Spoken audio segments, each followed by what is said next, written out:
cambiato anche lui, gioca con lei ma vuole di più e pensa a lei.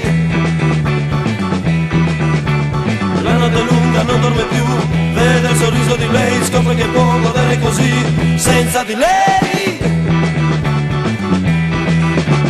Lei cosa non è lei, la sola ragione di tutto.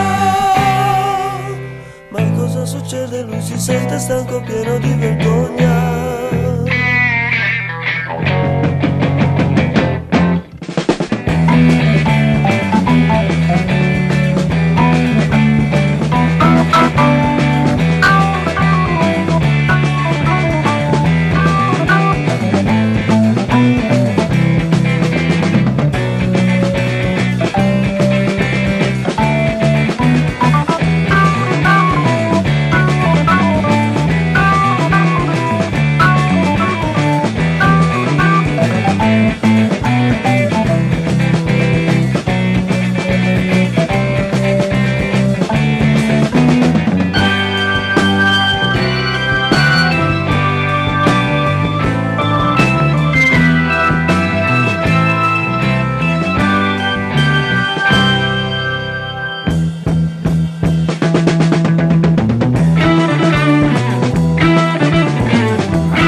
C'è qualcosa di più nel nuovo gioco che fa, dopo però rimane così